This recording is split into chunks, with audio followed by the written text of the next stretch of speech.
सबने जाके ठाकुर जी से कही, तो ठाकुर जी गए और ठाकुर जी ने यमुना जी में प्रवेश करके गंधर्व लोक में जाकर के नंद बाबा को वहां से छुड़ाया और वापस लेकर के आए। तो जैसे ही नंद बाबा वापस आए तो सब ब्रजवासियों ने घेर लिया। सब ब्रजवासी बोले, बाबा तुम कहां चले गए, रात में गए अब निकल के आए हो। मधुमंगल श्रीदाम बोले, बाबा हमें तो यूं बताओ, इतनी देर तुमने सांस कैसे ली भीतर, तुम चले कहां गए। बाबा बोले, भैया 2 देवता मुझे पकड़ के ले गए, मैंने देव काल में स्नान कर लियो। बोले फिर? बोले कछु ना, बड़े बड़े महल बने, बड़े बड़े लंबे चौड़े देवता ऐसे सुंदर कि देखते रह जाओ। मैंने इंद्र को दर्शन किया, मैंने सबरे देवता देखे वहां पे। और फिर बाबा फिर का भयो?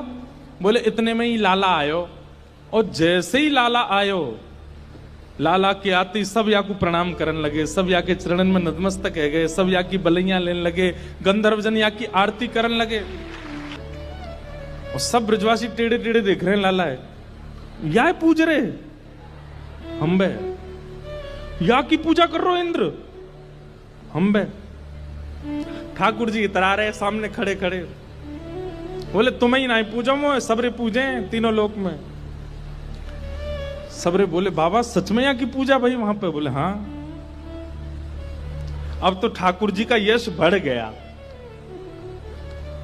अब तो महाराज निमंत्रण आने लगे घर घर से, लाला हमारे घर भोजन करवे आ जाइयो, हमारे घर सोवे आ जाइयो, हमारे घर शरबत पीवे आ जाइयो, छाछ पीवे। अब ठाकुर जी तो मधुमंगल सीधामा से कह रहे हैं, आज की भाषा में कहें तो अपॉइंटमेंट लेते जाओ कहां कहां जाना है। ठाकुर जी का यश हो गया इतना वृंदावन में कि भैया या तो देवता भी जाने। एक दिन सब ब्रजवासियों ने कही, लाला तू सांची भगवान है, तू सांची बता दे, सौगंध खा के तू सांची भगवान है। ठाकुर जी बोले, अगर मैंने बता दिया कि मैं भगवान हूं तो आप क्या करोगे, पूजोगे मुझे? लाला पूजेंगे तो ना भाई, तो तू भूल जा, लेकिन हमारी एक इच्छा है। बोले का एक बार वैकुंठ देखना चाहे, वैकुंठ है कैसो? लाला तू अगर सांची भगवान है तो एक बार वैकुंठ दिखाला हमें। ठाकुर जी बोले, मेरे हाथ पकड़ो।